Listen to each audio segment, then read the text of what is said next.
আমি একটি বিষয় বলতে চাই, যারা আওয়ামী লীগ করেন, শান্তিতে আছেন, ভালো আছেন, আপনাদের উপরে কোনো জুলুম করা হচ্ছে না, আপনাদের উপরে আমরা কোনো গায়েবী মামলাও দিচ্ছি না, বসবাস করছেন ভালোভাবে, কোনো অবস্থাতেই ওইসব চক্রান্তকারীদের ফাঁদে পা দিবেন না। যারা আপনাদেরকে মাঠে নামিয়ে মামলার আসামি করে, তারা কিন্তু প্রবাসে বসেই তাদের টাকা পয়সা নিয়ে তারা আরামায়েশে জীবনযাপন করবে। ভুক্তভোগী কারা হবেন? আপনারা হবেন। সুতরাং এই যে যারা ভিডিওর মাধ্যমে আপনাদেরকে উস্কানি দিচ্ছে, তাদের কথাই আপনারা কখনোই বিভ্রান্ত না হয়ে আপনারা দেশের একজন সাধারণ জনগণ হিসাবে বসবাস করুন। আপনারা শান্তিতে থাকবেন, আমরাও শান্তিতে থাকবো। আমরা কোন সাধারণ মানুষের উপর কোনো অত্যাচার করব না। আমরা কোনো মানুষকে অন্যায়ভাবে ভুয়া মামলা দিব না, অন্যায়ভাবে হয়রানি করব না। তবে যারা এতদিন অত্যাচার করেছেন এলাকার মানুষের উপর, যে সমস্ত নেতারা ভুয়া মামলা দিয়েছেন, অত্যাচার করেছেন, বাড়িঘর দখল করেছেন, কাজকর্ম করতে দেন নাই, তাদেরকেও কিন্তু আমরা ছাড়বো না। অন্যায়কারীর শাস্তি পেতে হবে, যারা অন্যায় করেছে তাদের শাস্তি পেতে হবে। সেটা একটা আরেকটি বিষয়, সেটি হলো জুলাইয়ের পট পরিবর্তনের পরে আমরা একটি অন্তর্বর্তীকালীন সরকারের অধীনে বাংলাদেশ এখন পরিচালিত হচ্ছে। সেই অন্তর্বর্তীকালীন সরকার দেশে কিছু সংস্কার কাজ চলমান আছে, তারা সেই সংস্কারটা করে দিয়ে একটি সুষ্ঠু গণতান্ত্রিক প্রক্রিয়ায় নির্বাচনের মাধ্যমে তারা তাদের ক্ষমতা হস্তান্তর করবে। তার যারা আজকে সংস্কার করছে, সেই সংস্কার কাজ যাতে কোনো অবস্থায় কেউ ষড়যন্ত্রের মাধ্যমে দেশকে অস্থিতিশীল না করতে পারে, সেই বিষয়ে সজাগ দৃষ্টি রাখবেন। সেই সাথে এটাও বলতে চাই, আমাদের নেতাকর্মী যারা আছেন তারা মনে করবেন না যে বিএনপি ক্ষমতায় এসে গেছে। বিএনপি কিন্তু ক্ষমতায় আসে নাই। আর ক্ষমতায় যদিও আসে, অন্যায়, অত্যাচার, নির্যাতন, দখলবাজি, চাঁদাবাজি করা যাবে না। আমাদের দেশনায়ক তারেক রহমান বলেছেন বারবার, আমরা একটি সাম্য এবং মানবতাবাদী বাংলাদেশ গড়তে চাই। আমরা পরিবর্তনের অঙ্গীকার নিয়ে গিয়েছি। আমরা পরিবর্তন সেটা চাই যেটা অতীতে আওয়ামী লীগ যা করেছে, আমরা সেই কাজগুলো করব না। যে কারণে আওয়ামী লীগকে দেশ থেকে পালিয়ে যেতে হয়েছে, সেই ধরনের আমরা কোনো কাজ করব না। আমরা সবাই মিলেমিশে একটি সুন্দর বাংলাদেশের স্বপ্ন দেখি। আমরা সে কারণে কেউ যদি দলের কোথাও কোনো ধরনের এই অপরাধমূলক কাজের সাথে জড়িত থাকে, তাদেরকে কিন্তু আইনের আওতায় তুলে দেওয়া হবে। সেই বিষয়টা অবশ্যই খেয়াল রাখবেন। আপনারা যারা আছেন স্থানীয় পর্যায়ে, কখনোই কোনো অন্যায়কারীর পক্ষে থানায় গিয়ে সুপারিশ করা হবে না তাকে ছাড়ানোর জন্য। সুতরাং যার যার অপকর্মের দায় তার তার, কারোর অপকর্মের দায় দল কিন্তু গ্রহণ করবে না।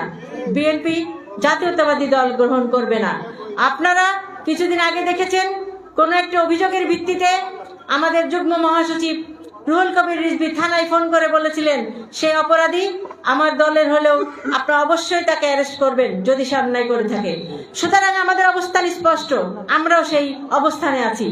দলের কেউ অন্যায় কাজের সাথে জড়িত হলে অবশ্যই তার বিরুদ্ধে ব্যবস্থা নেওয়া হবে, আইনগত ব্যবস্থা নেওয়া হবে।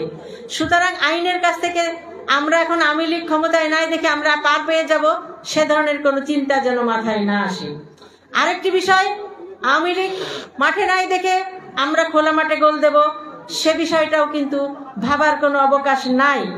কারণ আমাদেরকে প্রচুর সংগ্রাম এবং আমাদের প্রচুর যে বিরোধিতা বা প্রচুর ষড়যন্ত্র, দেশি বিদেশি ষড়যন্ত্র মোকাবেলা করে আমাদেরকে প্রতিটি দিন পার করতে হচ্ছে বিভিন্ন ধরনের।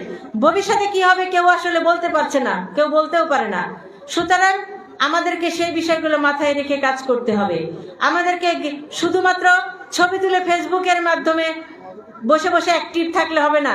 আমাদেরকে গ্রামে গঞ্জে গিয়ে পাড়া প্রতিবেশী, ভাই বোন, সবাই, আত্মীয় স্বজন এবং সবাই এলাকার মানুষের সাথে ভালো ব্যবহারের মাধ্যমে তাদেরকে বুঝিয়ে আমাদের দলের প্রতি আকৃষ্ট করতে হবে। তাদেরকে বোঝাতে হবে যে তারেক রহমান ঘোষিত যে 31 দফা কর্মসূচি, সেই কর্মসূচিতে বিএনপি ক্ষমতায় গেলে আমরা কি ধরনের কাজ করব, কি ধরনের উন্নয়ন করব, সেই বিষয়গুলো বোঝাতে হবে। আমরা প্রতিশোধমূলক রাজনীতি করব না, সেটা বোঝাতে হবে। মানুষ যাতে দেশে শান্তিতে থাকতে পারে সেটা বোঝাতে হবে। সেই বিষয়গুলো কাজ করার সময় কিন্তু চলে এসছে এবং আপনারা সেটা অবশ্যই সেটা করবেন, ফেসবুকের মধ্যে ব্যস্ত না থেকে। সেটা আপনাদের প্রতি আমার বিশেষ অনুরোধ রইল। আর আপনারা যে বিষয়টি সবচেয়ে বেশি গুরুত্বপূর্ণ, যে ডিসেম্বরে যে নির্বাচনটি হওয়ার কথা আছে, সেই নির্বাচন নিয়ে বহু পায়তারাও চলছে। যদিও মাননীয় উপদেষ্টা ঘোষণা করেছেন ডিসেম্বর নাগাদ এদেশে একটি জাতীয় নির্বাচন হবে, অনুষ্ঠিত হবে, কিন্তু এই নির্বাচনকে বানচাল করার জন্য একটি গোষ্ঠী সক্রিয় আছে। তারা কোনো অবস্থাতেই চাচ্ছে না যে বিএনপি ক্ষমতা আসুক। এই মুহূর্তে নির্বাচন দিলে বিএনপি যেহেতু সংখ্যাগরিষ্ঠ বড় দল হিসাবে বিএনপি ক্ষমতায় আসার সম্ভাবনা, সুতরাং সেটাকে প্রতিহত করার জন্য মানুষ অপ্রান্ত চেষ্টা চালাচ্ছে। সেই চেষ্টা কারা চালাচ্ছে আপনারা স্থানীয়ভাবে সেটা বুঝে যাবেন, নিশ্চয় বুঝে গেছেন ইতিমধ্যে। তাদেরকে কিভাবে প্রতিরোধ করা যায়, বুদ্ধির মাধ্যমে, শক্তি দিয়ে নয়, সেইবার প্রতিরোধ করে আমাদেরকে কিভাবে একটি সুষ্ঠু নির্বাচনের জন্য বিএনপিকে ক্ষমতায় নিয়ে আসতে পারি আমরা, আমাদের প্রতিটি নেতাকর্মীর সেই দায়িত্ব রয়েছে, ইমানি দায়িত্ব রয়েছে।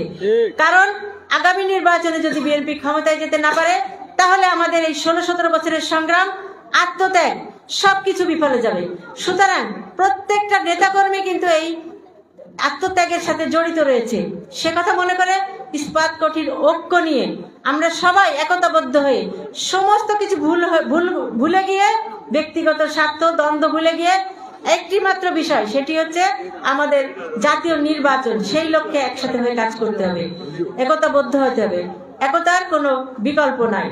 রমজান মাস সময় সংক্ষিপ্ত, আপনারা সবাই দোয়া করবেন। এটা রহমতের মাস, বরকতের মাস, নাজাতের মাস, দোয়া কবুলের মাস।